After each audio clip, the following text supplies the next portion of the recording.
ప్రభువైన యేసుక్రీస్తు నామములో మీ అందరికీ శుభములు.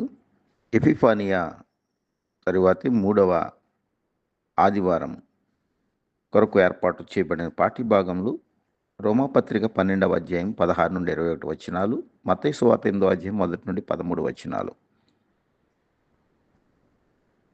ఈరోజు అంశము ఏమిటంటే మేనిఫెస్టేషన్ ఆఫ్ డివైన్ పవర్, దైవిక శక్తి ప్రత్యక్షత. ఈ ఎపిఫానీ అంటేనే మేనిఫెస్టేషను, రివీల్. ప్రత్యక్షత అంటే దేవుని యొక్క కుమారుడైన యేసు క్రీస్తు లోకానికి వచ్చి మెస్సయ్యగా ఆయన ప్రత్యక్షతను తెలియజేసేది ఈ 4 వారాలు. కనుకని మనం ఈ 3వ వారము ప్రభు యొక్క దైవ శక్తిని, ప్రత్యక్షతను గురించి మనం తెలుసుకుంటున్నాం. ఆ దైవశక్తి ప్రత్యక్షత ఎలాగునంటే మత్తయి సువార్త 8వ అధ్యాయంలో మనకు 1 నుండి 13 వచనాలు పాఠ్యభాగం ఇవ్వబడ్డాయి. ఈ విషయము మార్కు సువార్త 1వ అధ్యాయం 40 నుండి 45లో మార్కు రాశాడు. లూకా సువార్త 5వ అధ్యాయం 12 నుండి లూకా కూడా వ్రాశాడు. కనుక ముగ్గురు సువార్తికులు ఈ విషయాన్ని వ్రాయటం జరిగింది. అయితే లూకా సువార్తలో 5వ అధ్యాయం 12వ వచనంలో కుష్ఠరోగంతో నిండి ఉన్న ఒకడు అని వ్రాయబడ్డది. అంటే ఒళ్ళంతా నిండిపోయి ఉంది అని. కనుకనే ఈ ముగ్గురు సువార్తికులు రాసిన ఈ సందర్భాన్ని మనం చదువుతూ ఉన్నప్పుడు కొంచెం డిఫరెన్స్ కనపడుతుంది.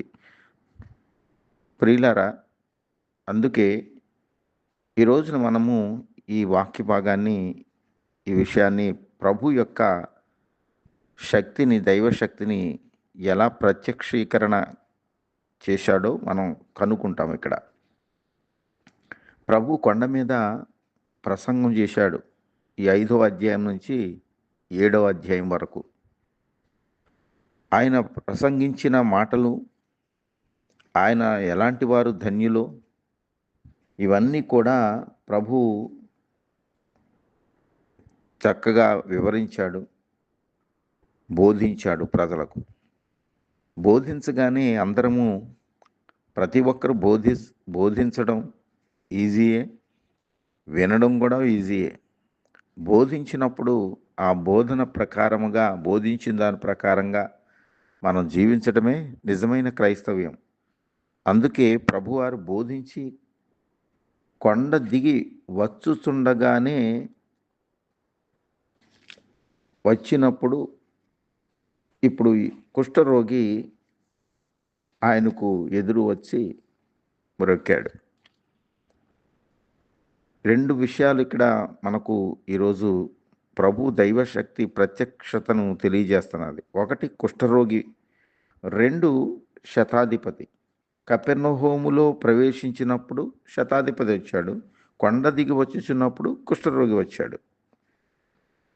ఈ కుష్ఠరోగి ఎవరు అంటే ఇతడు యూదుడే. ఎందుకనంటే మోషే నియమించిన కానుక చొప్పున చెల్లించుకుని యాజకుని కనపరుచుకోమని చెప్పాడు కాబట్టి ప్రభు, ఇతడు యూదుడు. శతాధిపతి మాత్రము అన్యుడు. ఎందుకంటే రోమా సైనిక అధికారులందరూ కూడా వాళ్ళు అన్యులే ఉంటారు, యూదుల్ని ఎవరిని పెట్టరు. రోమీ సైనికులంటే యూదులకు చాలా అసహ్యించుకుంటారు వారు, రోమా ఉద్యోగస్తులైనా సరే. అందుకే జక్కయ్య రోమా ప్రభుత్వంలో అతడు పన్నులు వసూలు చేసేవాడు కాబట్టి పాపి అయిన జక్కయ్య అన్నారు. వాళ్ళ దగ్గర పనిచేసే వాళ్ళని కూడా పాపులుగానే యూదులు చూస్తారు. ఎందుకంటే మనం ఎవరి దగ్గర పని చేయకూడదు, ఎవరికి సలాం చేయకూడదు, మనం ఎవరికి నమస్కరించకూడదు. అందుకే మొర్దెకై హామానుకు ఎప్పుడూ నమస్కరించలేదు ఎస్తేరు గ్రంథంలో. అందుకే అతడు పగబట్టాడు, వీడేంటి ఎక్కడి నుంచో వచ్చి బ్రతుకుతున్నాడు, నాకు నమస్కారం పెట్టడేంటని. అలాగే మనం ఇక్కడ ప్రియులారా, ఈ శతాధిపతి కూడా అన్యుడు. కనుకనే ఇప్పుడు 2 విషయాలు మనం ధ్యానిస్తున్నాం. ఈ కుష్ఠరోగి వీరిద్దరిలో దైవ ప్రత్యక్షత, దేవుని యొక్క శక్తి, ప్రభువు ప్రత్యక్షత గావించడానికి గల కారణాలు వినయం, విధేయత, ఆరాధన. వినయం ఉన్నది, విధేయత ఉన్నది, ప్రభువును ఆరాధిస్తున్నారు. చూడండి ఇక్కడ మత్తయి సువార్త 8వ అధ్యాయంలో, ఇదిగో కుష్ఠరోగి వచ్చి ఆయనకు మ్రొక్కాడు. మ్రొక్కటం అంటే వర్షిప్పింగ్. దీని గ్రీకులో ప్రోస్కునిహో అంటారు. ప్రోస్కునిహో. ప్రోస్ అంటే టువర్డ్, వైపు అని. కుని అని అంటే టు కిస్, అంటే పాదాలు ముద్దు పెట్టుకున్నంత. ప్రోస్కునిహో. ఇప్పుడు ప్రభువును అంతగా అతడు మ్రొక్కి ప్రభువా అని అన్నాడు. ప్రభువా అని అంటే లార్డ్, గ్రీకులో కురియోస్. దీని అర్థం ఏంటంటే సుప్రమసీ అథారిటీ. Supremacy authority. ఎవరిని ప్రభు అని అనకూడదు ఆ రోమా ప్రభుత్వం కాలములో. అందుకే యేసు ప్రభు అని నోటితో ఒప్పుకొని దేవుడు ఆయన మృతుల నుండి లేపి ఉన్నాడని విశ్వసించినట్లు నీవు రక్షింపబడదు అని అపోస్తలుడైన పౌలు రోమా పత్రికలో చెప్పడానికి గల కారణం అదే. సింపుల్ సాల్వేషన్ అంటారు దాన్ని. ప్రియులారా, అందుకే ఇక్కడ ప్రభు అని ఎవరు ఒప్పుకోరు. బోధకుడా అని పిలిచారు చాలా సందర్భాలు, కానీ ఇక్కడ ప్రభువా అని అంటున్నాడు అని అంటే సర్వాధికారి, అందరికంటే ఉన్నతమైనటువంటి అధికారం కలిగిన వాడు అని అంతగా విధేయత చూపినట్లుగా. మూడవది ఏంటంటే, నీకిష్టమైతే నన్ను శుద్ధినిగా చేయుము. నీకిష్టమైతే. ఇది వినయం. ఇక్కడే ప్రభువును వేడుకుంటున్నట్లుగా కనబడుతుంది. నీకిష్టమైతే అనేటువంటి మాట. కనుక ప్రభువు ఆ వినయాన్ని, విధేయతను, అతని ఆరాధనను చూసి ఆయన చెయ్యి చాపి వాణ్ణి ముట్టి నాకిష్టమే అని అన్నాడు. చెయ్యి చాపడం, ముట్టుకోవడానికి కుష్ఠరోగిని ఎవరూ ఇష్టపడరు. లేవియకాండము 13వ అధ్యాయం, 14వ అధ్యాయాలు, ఈ 2 అధ్యాయాల్లో 13వ అధ్యాయంలో కుష్ఠరోగి ఎలా బహిష్కరింపబడతాడు, 14వ అధ్యాయంలో కుష్ఠరోగి తగ్గిపోతే, ఒకవేళ కుష్ఠరోగి కాకుండా పొరపాటున అతన్ని ఏదో మచ్చ కనబడితే ఆ మచ్చను బట్టి పంపిస్తే మరలా మచ్చ తగ్గిపోతే తిరిగి తీసుకోవటం ఎలాగో 14వ అధ్యాయంలో చెప్పబడింది. కనుక ఎంతటి దుస్థితి అనంటే కుష్ఠరోగికి 13వ అధ్యాయం 45, 46 వచనాల్లో అతన్ని పాలెం వెలుపటకు తోసేస్తారు. ప్రజల్లో ఉండనివ్వరు అతన్ని. అతడు బట్టలు చింపేస్తారు.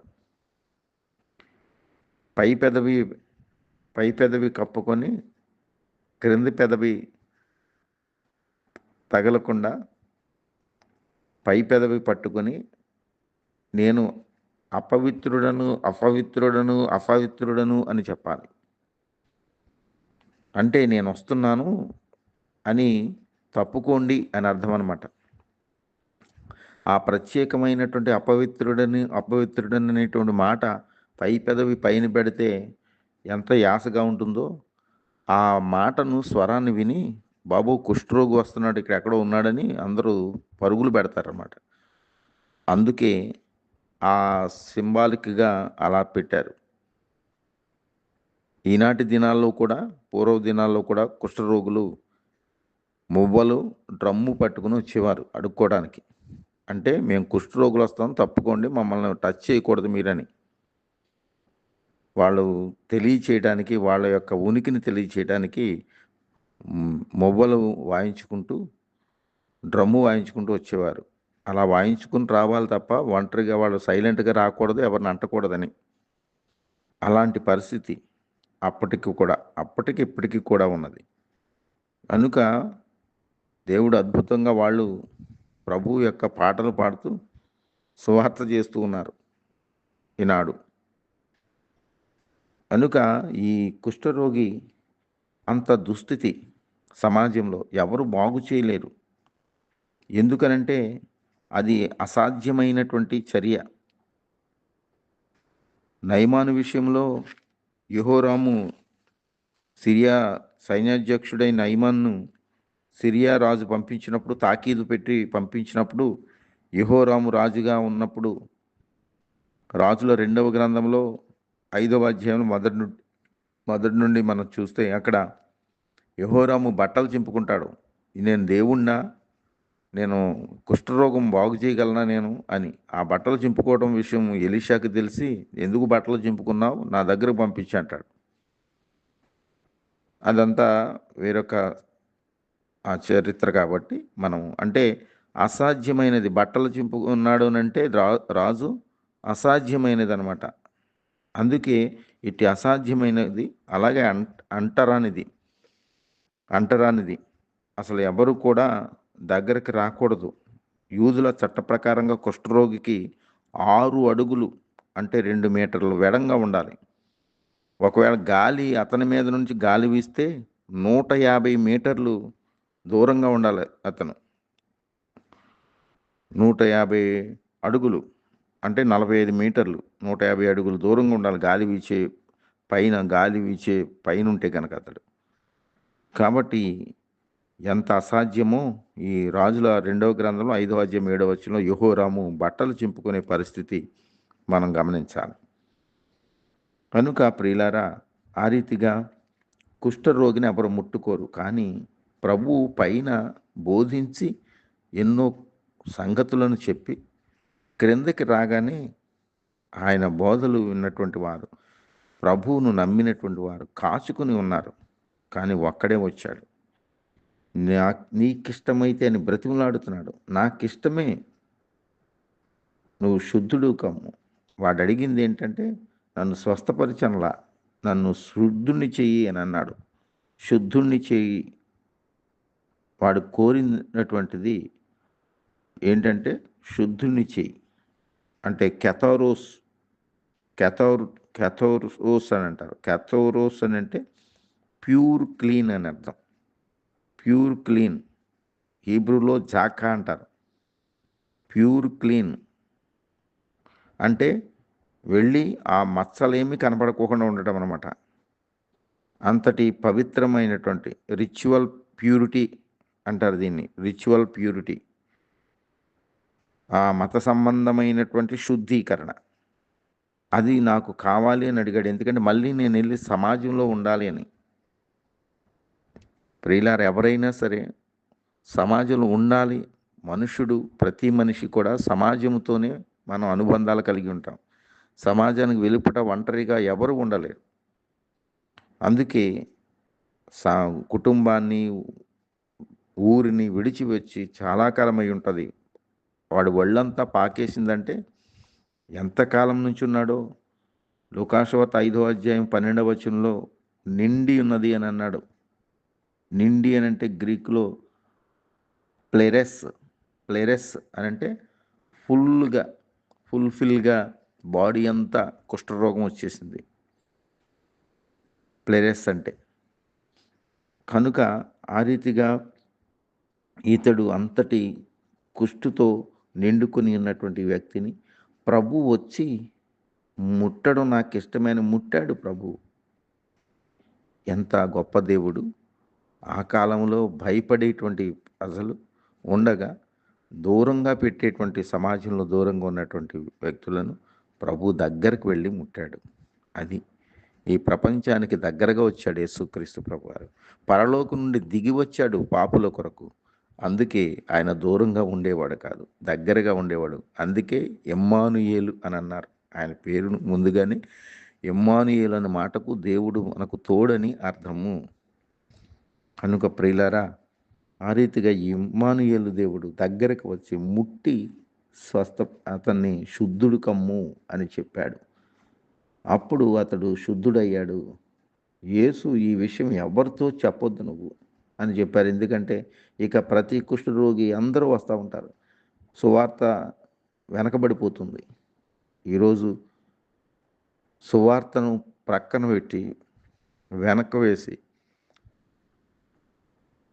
స్వస్థతలు, కార్యాలు, ప్రవచనాలు ముందుకు తెస్తున్నారు. ప్రభు వాళ్ళను చెప్పొద్దన్నాడు రహస్యంగా. ఈరోజు ఏదో చిన్న చిన్న కార్యాలు జరిగితే పెద్ద పెద్ద పోస్టర్లో వేయించుకుని స్వస్థత వరం గలవారు, ప్రవచన వరం గలవారు, అద్భుతం, ఇవన్నీ అవసరమా ఇప్పుడు? ప్రియులారా, దేవుడు జ్ఞానం ఇచ్చాడు. వైద్య శాస్త్రాన్ని అభివృద్ధి చెందింది. ఈ రోజున మానవాళికి ప్రతి అవసరతలు తీర్చేటట్లుగా దేవుడు జ్ఞానం ఇచ్చి నడిపిస్తున్నాడు. ఇంకా ఇప్పుడు ఈ స్వస్థతలు అని విశ్వాసాన్ని బట్టి జరుగుతాయి. అది నీ విశ్వాసాన్ని బట్టి. అంతే తప్ప వారి దగ్గర ఉంది, వీరి దగ్గర ఉందని పరుగులు పెట్టడం ఈ రోజున సువార్తను మరుగు చేశారు. ఇవే ఎక్కువగా ఉన్నాయి. కాబట్టి ప్రభు అక్కడ తీసుకున్న ప్రాధాన్యత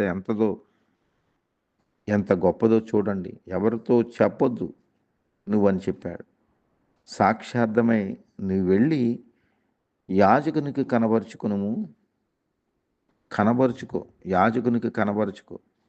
అలాగే మోషే నియమించిన కానుక సమర్పించుమని వానితో చెప్పాను. మోషే నియమించిన కానుక యాజకునికి కనపరుచుకో, మోషే నియమించిన కానుకను కూడా చెల్లించుకో. ఏమేమి చేయాలో ఈ 14వ అధ్యాయము, లేవీకాండం 14వ అధ్యాయంలో ఇవన్నీ ఉంటాయి. అంత ప్రాసెస్ ఉంటుంది. ఆ ప్రాసెస్ అంతా జరగకుండా ఒక్క క్షణంలో ప్రభు అతనికి ఉన్న ఆ రోగమునంతటిని కూడా శుద్ధి చేశాడు, స్వస్థపరిచాడు. ప్రియులారా, అందుకే అతన్ని వెళ్ళి కనబరుచుకోమని చెప్పాడు. ఈ రోజున అనేక మంది దేవుని చేత మేళ్ళు అనుభవించిన వారు చాలామంది ప్రార్థనలు, యాచనలు చేస్తున్నారు. పాస్టర్లు, సేవకులు సంఘాలలో వాళ్ళ కొరకు ప్రార్థనలు చేస్తుంటే వారు ఎక్కువగా పాస్టర్ గారికి ఏమీ ఇవ్వరు. ఒక ఉద్యోగం వచ్చినా, ఒక ఆపదలోంచి బయటపడ్డానన్నా సంఘానికి ఇస్తారు. కానీ పాస్టర్ గారు అంతగా వాళ్ళ కొరకు ప్రార్థన చేసిన పాస్టర్ గారిని పట్టించుకోరు. సంఘానికి ఇవ్వాలి, కానీ పాస్టర్ గారిని, నీ కొరకు ప్రార్థన చేసినటువంటి పాస్టర్ను ఎలా విస్మరిస్తావు? ఆయనకు భాగం లేదా? ఇక్కడ చూడండి. అందుకే దేవాలయానికి చెల్లించవలసిన దేవాలయానికి చెల్లించాలి. కుష్ఠరోగి కానుక యాజకునికి ఇవ్వాల్సింది యాజకునికి ఇవ్వాలి. ఈ రోజున అదే తప్పు ద్రోవలో నడుస్తున్నారు విశ్వాసులు. కనుక ప్రియులారా, దీనిని బట్టైనా మనం గ్రహించాలి. కనుక ఈ రీతిగా కుష్ఠరోగిని ప్రభు బాగు చేయటం అనేది ఇక్కడ ఒక యూదుడిని దేవుని యొక్క శక్తిని ద్వారా ప్రభు ఆ గొప్ప కార్యము చేశాడు. ఆయనకున్న అధికారాన్ని అక్కడ వినియోగించి ఆ కుష్ఠరోగిని బాగుపరచడం మనం చూస్తూ ఉన్నాం. రెండవది, కపెర్నహూములో ప్రవేశించినప్పుడు ఒక శతాధిపతి ఆయన వద్దకు వచ్చాడు. శతాధిపతి, సెంటూరియన్ గ్రీకులో హెక్టార్కోస్ అంటారు. హెక్టార్ట్ ఆర్కోస్. హెక్టార్ అంటే 100. అందుకే మన భూములను కూడా హెక్టార్ భూములు అంటారు. అంటే 100 ఎకరాలు. 100 కాబట్టి 100 సెంట్లు, 100 ఎకరాలు కాదు, 100 సెంట్లు. 100ని హెక్టార్ అంటారు. హార్కాన్ రూలర్, హెక్టాట్, ఆర్కాస్ అంటే ఆర్కాన్, ఆర్కోస్ అంటే వ్యక్తి, ఆర్కాన్ అంటే రూలర్ ఆర్ లీడర్ అని అర్థం. కనుక గ్రీకులో హెక్టాట్, ఆర్కాస్ అని అంటారు. సెంటూరియన్ శతాధిపతి, రోమన్ ఆర్మీ ఆఫీసర్. ఇతనికి 100 మంది సైనికులు ఇతని చేతి కింద ఉంటారన్నమాట. ఇప్పుడు ఇతడు ప్రభు దగ్గరకు వచ్చాడు. వచ్చి యేసు ప్రభువారి దగ్గరకు వచ్చి ప్రభువా అని అంటున్నాడు. ప్రభువా, ఒక రోమా అధికారి కైసర్నే ప్రభు అంటాడు, ఇంకెవరిని ప్రభు అనకూడదు. అందుకే చాలా సందర్భాల్లో ప్రభు ఎవరు అని అడిగారు. కైసరు ప్రభువా, ఎవరు నువ్వు ప్రభువా అని ప్రభువును శోధించిన సందర్భాలు కూడా ఉన్నాయి పరిసయ్యులు ఆయన మీద శిక్ష వేయడానికి. అలాగే ఇక్కడ ప్రభువా అని అన్నాడు అంటే ఒక రోమా సైనిక అధికారి తనను ఎంత హెచ్చించాడు ప్రభువును, యేసు ప్రభువారిని. భయపడలేదు అతడు. ఎందుకనంటే నిజంగా ఆయన ప్రభు అని గుర్తించాడు. ప్రభు అంటే కురియోస్ అధికారి, నాకంటే అధికారి, అందరికంటే అధికారి అని అర్థం అనమాట. నా దాసుడు పక్షవాయుతో మిగిలి బాధపడుచున్నాడు, ఇంటిలో పడి ఉన్నాడని చెప్పి ఆయన వేడుకొనెను. రోమా సైనిక అధికారులు తమ కింద ఉన్నటువంటి వాళ్ళు ఎవరైనా ఒక కాలు విరిగినా లేకపోతే వాళ్ళు ఏదైనా బలహీనత వచ్చినా వాళ్ళని పట్టించుకోరు. బాగున్నావాడిని వాడుకుంటారు ఎవరైనా. అలాంటిది అతన్ని ఇంటిలో పెట్టుకున్నాడు. అతన్ని చూడండి, ఇంటిలో పడి ఉన్నాడు. అతన్ని ఇంటిలో పెట్టుకుని అతడిని వైద్యుల చేత బాగు చేయిస్తున్నాడు. కాబట్టి అతడు పక్షవాయువు ఎవ్వరూ ఆ రోజుల్లో బాగు చేసేవారు కాదు, ఎవరు బాగు చేయలేరు. అలాంటి బాగు చేయని రోగం అన్నమాట. ఆ రోగంతో బాధపడుచున్నాడు. ఇప్పుడు వచ్చి నా దాసుడు మిగుల బాధపడుచు ఇంటిలో పడి ఉన్నాడని చెప్పి ఆయన వేడుకొన్నాడు. యూదులకు రోమా అధికారులన్నా, రోమా సైనికులన్నా, రోమా ప్రభుత్వానికి సంబంధించిన వారన్నా అసహ్యంగా చూస్తారు. వాళ్ళతో మాట్లాడటానికి కూడా ఇష్టపడరు, వాళ్ళ ఇంట్లోకి వెళ్ళరు, వాళ్ళని ఇంటికి కూడా పిలవరు. అంతా పాపులుగా చూస్తారు వాళ్ళు యూదులు. అయితే ఇప్పుడు ప్రభు ఏమంటున్నాడు, ఇదేంటయ్యా రోమీయుడు నువ్వు అని ఏమన్నా అన్నాడా? రావద్దన్నాడా? చూడండి, అతను ఎంత మంచివాడు. తన సైనికుడు, తన క్రింద ఉన్న సైనికుడు, దాసుడు, తనకు పరిచర్య చేసే దాసుడు అస్వస్థత గురై పక్షవాయువుతో ఉంటే ఇంకీడు పనికిరాడని తీసేయలే ఉద్యోగంలోంచి.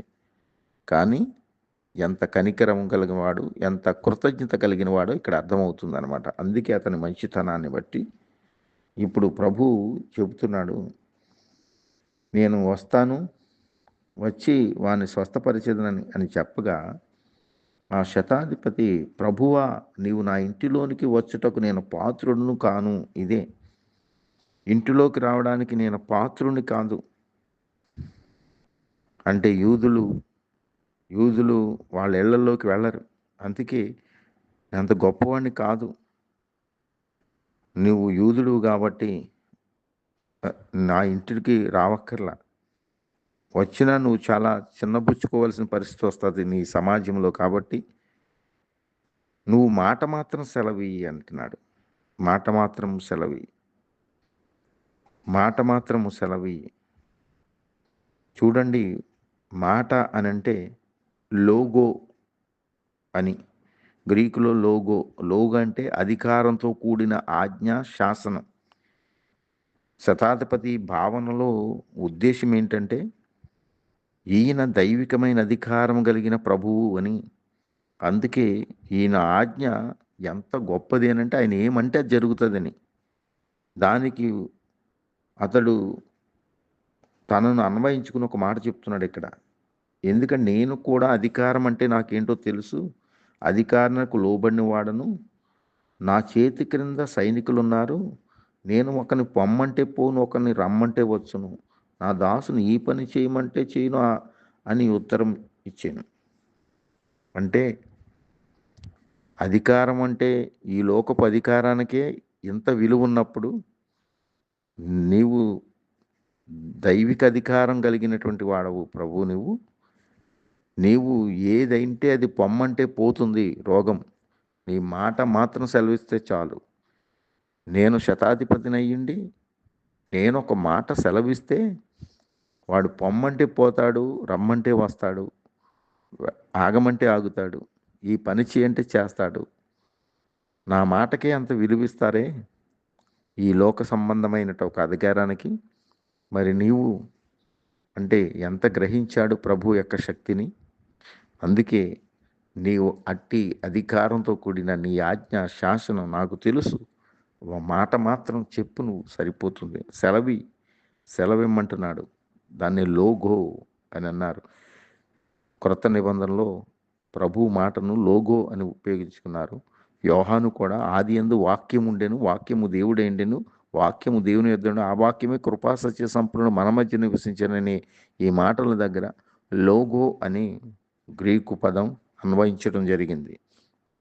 అంటే లోగో అని అంటే అధికారంతో కూడిన ఆజ్ఞ, శాసనం అని కూడా అర్థం.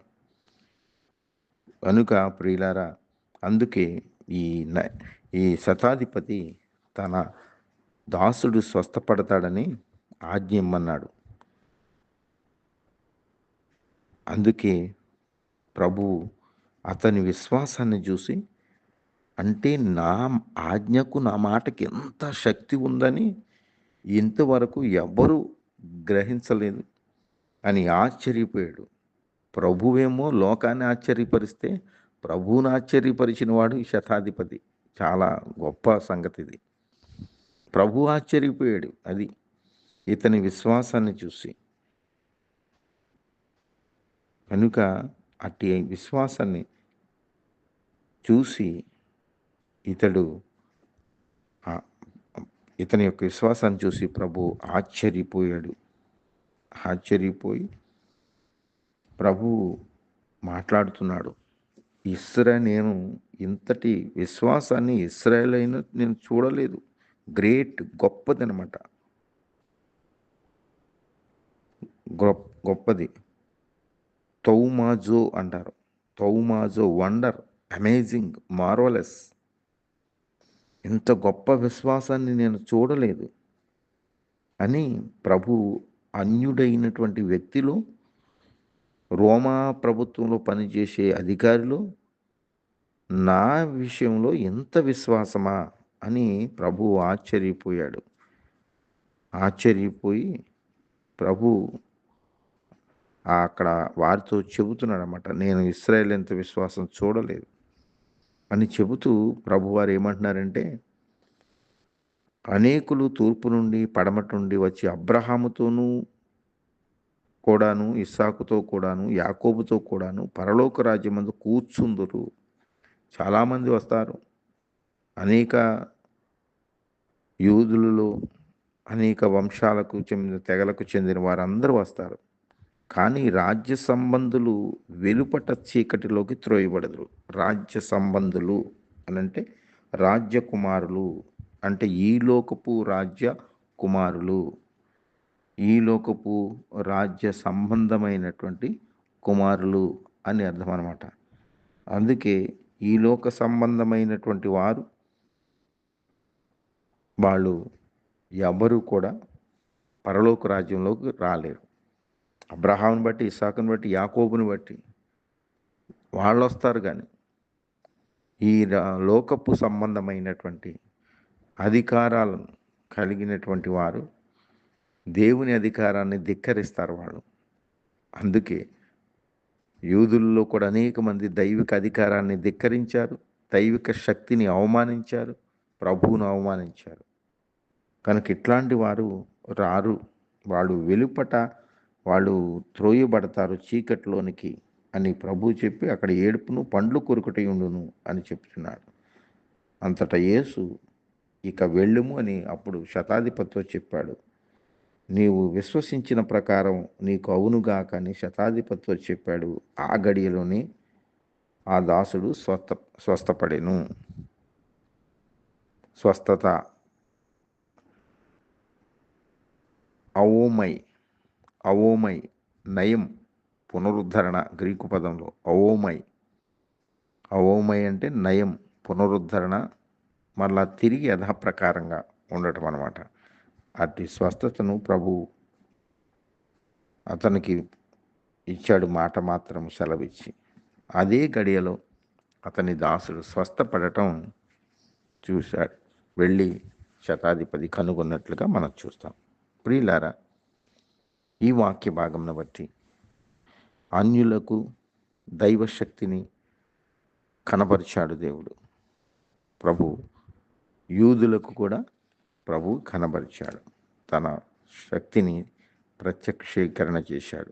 అయితే ఇక్కడ రోమాపత్రికలో దైవిక స్వభావ ప్రత్యక్షత, దేవుని బిడ్డలమని చెప్పుకునే క్రైస్తవులు వారి ప్రత్యక్షత, manifestation of the divine nature ఎలా ఉన్నది అనేదాన్ని, అంటే ఎలా నడుచుకోవాలి, మన స్వభావం ఎలా ఉండాలి అనేటువంటి వాటిని గురించి ఇక్కడ అపోస్తలుడైన పౌలు రోమాపత్రిక 12వ అధ్యాయం 16 నుండి 22 వచనాల్లో చెప్పాడు.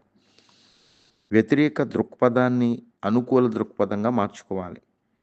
వ్యతిరేక దృక్పథం, హెచ్చు వాటి యందు మనసు పెట్టక తగ్గు వాటి యందు మనము ఆసక్తులై ఉండాలి అని, మనం క్రైస్తవులుగా ప్రతిదీ నేనే ఉన్నతంగా ఉండాలి, నేనే ముందు ఉండాలి, నేనే హైక్ ఉండాలి అని ఆలోచించకూడదు. లూకాసువార్త 14వ అధ్యాయం 7 నుండి 11 వచనాల్లో విందు విషయంలో ప్రభు విందుకు పిలువస్తే నిన్ను ఎక్కడ కూర్చోవాలో చెప్పాడు అక్కడ. అలాగే కీడుకు ప్రతి కీడు చేయకూడదు, పగ తీర్చుకునేటట్లుగా మనం ఉండకూడదు. ఎందుకంటే పగ తీర్చుకునుట నా పని అన్నాడు. నహూము గ్రంథంలో 1వ అధ్యాయంలో 2వ వచనంలో ప్రభు అక్కడ తన విరోధుల మీద ఆయన పగ తీర్చుకుంటాడు. కాబట్టి ప్రభు పగ తీర్చుకుని వాళ్ళని నాశనం చేస్తాడో లేకపోతే మార్చుకుంటాడో ఆయన ఇష్టం. అందుకే చాలామందిని ఎవరు నశింపక నిత్యజీవం పొందినట్లు తన కుమారుని అనుగ్రహించాడు. కాబట్టి మనం నాశనాన్ని కోరుకోకూడదు, పగ తీర్చుకునేటట్లుగా ఉండకూడదు. జాన్ కెల్విన్ భక్తుడు ఏమన్నాడంటే, పగ అనేది దేవుని పిల్లలకు చెందని అభిరుచి అన్నాడు. మరొక భక్తుడు ఏమన్నాడంటే, పగను అధ్యయనం చేసే వ్యక్తి తన గాయాలను పచ్చగా ఉంచుకుంటాడంట. అంటే ఎప్పుడు గాయాలు గుర్తుపెట్టుకుని ఉంటాడంట. నాకు చేసిన గాయం మరొకరికి చెయ్యాలి, కంటికి కన్ను పంటికి పన్నట్లుగా ఉంటాడు. అలా ఉండకూడదు. తేనెటీగలాగా ఉండకూడదు అంటాడు మరో భక్తుడు. ఎందుకంటే తేనెటీగలు కుట్టి మనుషులను హాని చేయాలని కుడతాయి. కుట్టి అవి ముళ్ళు విరిగిపోయి హాని చేస్తాయి, కానీ అవి చచ్చిపోతాయి తర్వాత. తేనెటీగలు అవి ఎందుకు పనికిరావు. అలా తేనెటీగలా ఉండకూడదు అంటాడు. నిన్ను నీవు రక్షించుకుంటే ప్రభు నిన్ను రక్షించలేడు. నిన్ను నీవు రక్షించుకుంటే ప్రభు నిన్ను రక్షించలేడు. అంటే నీ స్వీయ రక్షణకు నువ్వు ఉపకరిస్తే ప్రభు నిన్ను రక్షించలేడు. రక్షణ అనేది ప్రభువుకు ఆపాదించాలి. నా దేవా, నీవే నా రక్షణ కర్తవు అని భక్తుడైన దావీదు ఎన్నో సందర్భాల్లో ఉచ్చరించాడు. అలా మనము కూడా ప్రభు మీద ఆనుకుని ఉండాలి. కనుక పగ తీర్చుకునేటువంటి స్వభావానికి ఉండకూడదు. ప్రవక్త అయిన యోనా నినివే పట్టణం పంపించినప్పుడు ఆ నినివే పట్టణం పాడవలేదని చాలా బాధపడ్డాడు.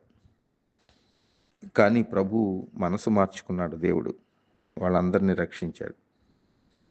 ఆ రక్షించడం యోనాకి ఇష్టం లేదు. అది క్రైస్తవ తత్వం కాదు.